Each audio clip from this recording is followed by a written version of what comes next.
Hey everyone, it's fun around. My name is Jordan, and let's play a drinking game. Take a drink every single time I say the word tanking. Let's get started. So you will see images that come up on the screen right here. This is from a data app called Outlier. There will be a link in the description for a 7-day free trial for Outlier. So this first game is the Jazz at the Pacers. Pacers are 15.5-point favorites. The Jazz are sitting most of their starters except for Colin Sexton, Isaiah Collier.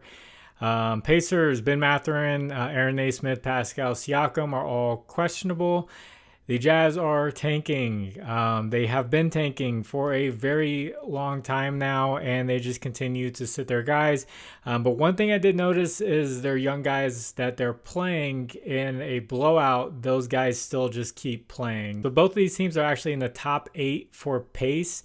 So if it was a close game, then we're going to potentially get a higher score, more assists, more rebounds to go around, all that good stuff. Unfortunately, I don't think it's going to be close because usually when you have the high pace, it's easier to get the blowout more quickly. But the props are out for this one, and I checked out my favorite guy for the Jazz I keep pointing out, and this is his line.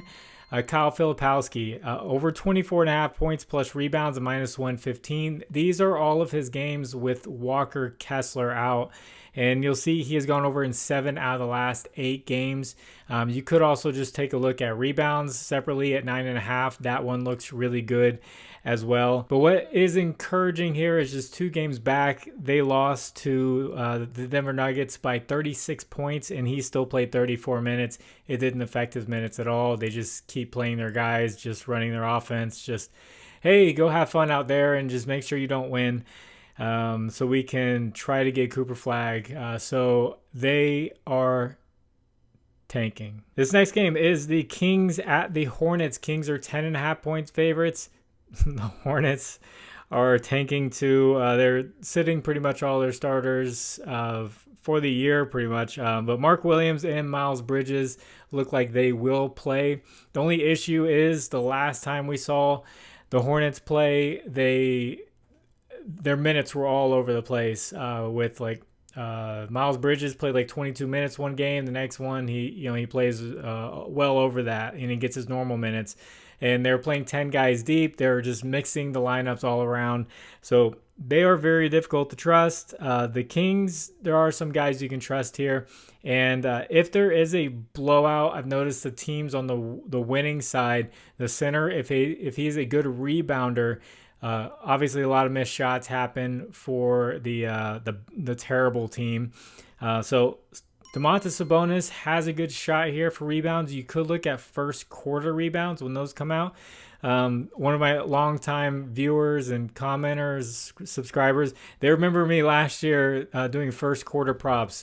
They used to release them very early, and they used to give like plus 100 plays for like plays that would hit at like 70%.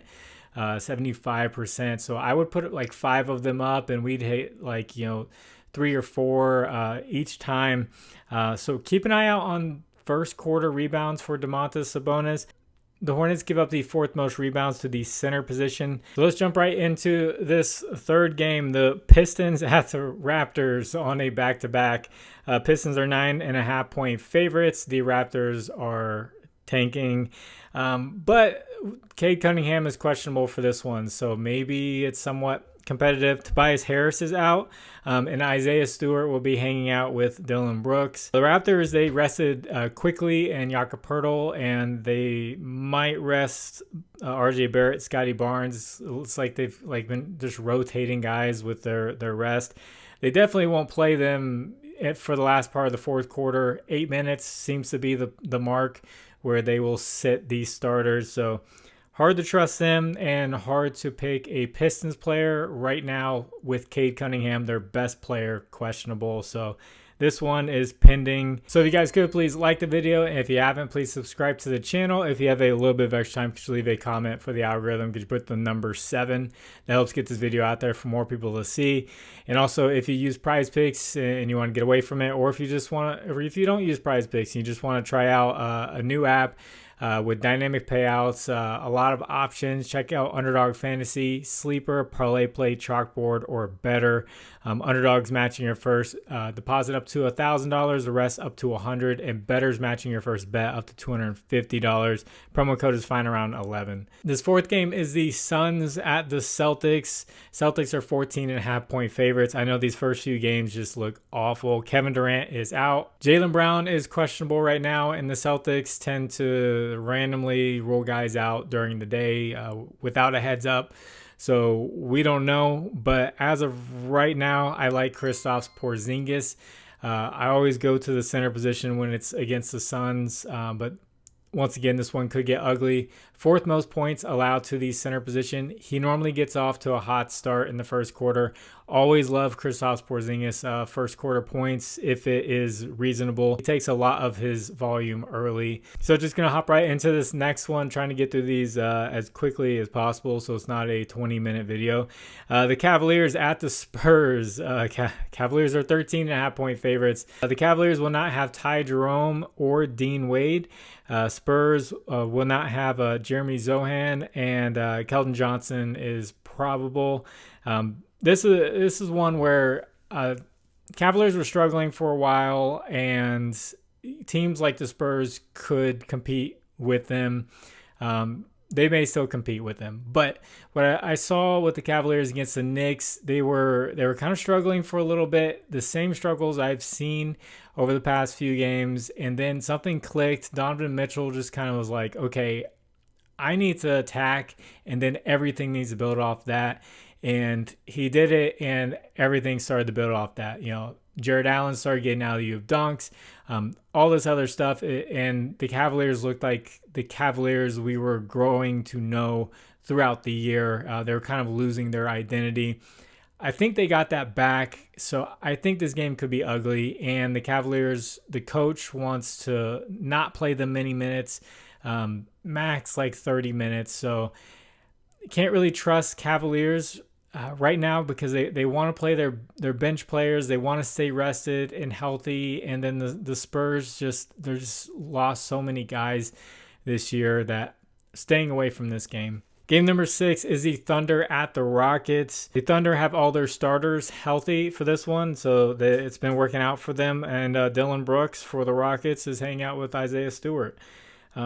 And this is crazy because it's the 1 seed versus the 2 seed in the West, and the Thunder are 7-point favorites, and it feels like they could just easily win this one. But a matchup that I do like, especially if it's competitive, I feel like it should be somewhat competitive. I mean, they're in Houston, so Shai Gilgeous-Alexander, Rockets give up the 8th most points to the point guard position. That's the position they struggle with the most. And this is all I'm going to say, and then I'll go to the next game. 51 points against the Rockets the last time they played. I don't think I need any other data points to sell you on SGA for this game. 7th game is the Trailblazers on a back-to-back at the Bulls.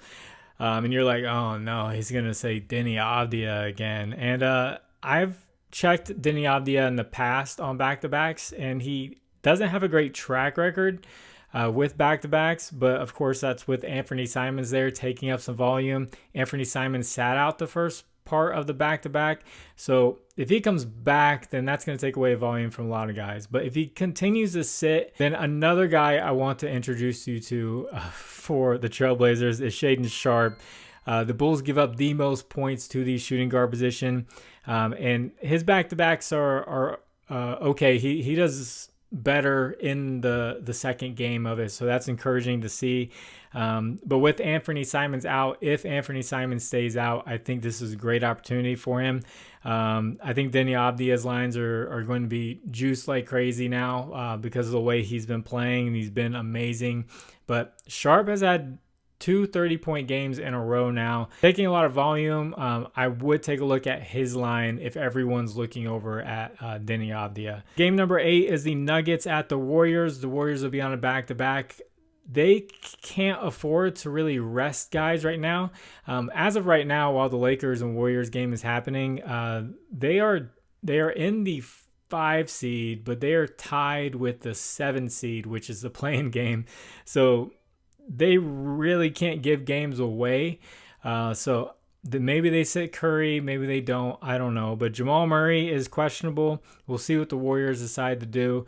But I had to look up Jokic. What's your history against the Warriors? And this year he played them once. He had 38 points against them.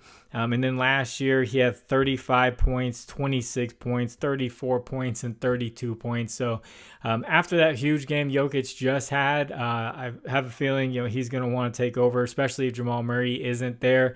And to go on top of that, the Warriors are giving up the second most rebounds to the center position. It's a really good matchup for rebounds. The matchup isn't like amazing for points, but he just has a good history for points. So that's why I'm pointing him out.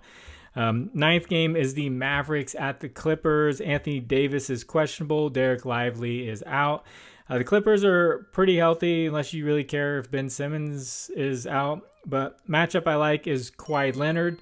The Mavericks give up the 12th most points to the power forward position, 4th most rebounds, and 6th most assists. So he's been scoring well lately, 25 plus points in 4 of the last 5 games. And then rebounding, he has 8 plus rebounds in 4 of the last 6 games. And then when it comes to assists, he's sitting there around like 3 and 4 each game. There's that's about the trend. So you can keep an eye out on his assist line. I imagine it's going to be pretty low, 3.5, 4.5 type of assist line. Points and rebounds definitely is where he has been excelling at. And then his last game is the Pelicans at the Lakers. Lakers will be on a back-to-back. They're 13.5 point favorites. Pelicans are tanking. They're sitting like their entire starting lineup for the rest of the year. And the Lakers, they need to get wins too, but we'll see their injury report after this game on Thursday night. They could sit, LeBron on a back-to-back or Luka or whoever. But I know they definitely want to get this win. It should be an easy win. They need to get this one so they can stay in a solidified playoff spot and kind of lock that up and not fall to a playing game. So that's that game. I'm not going to point out any matchups because I don't know who's going to play for the Lakers. And then the Pelicans just stay away completely. So if you guys would like to discuss lines further, I have a Discord. Link is in the description. You can hop on in there. That is free, not premium or anything like that. You can just talk about basketball, baseball, all that good stuff. So I'm going to get this one edited and get it out to you. And God bless you all. It's final round. My name is Jordan. I will catch you on the next one. Bye.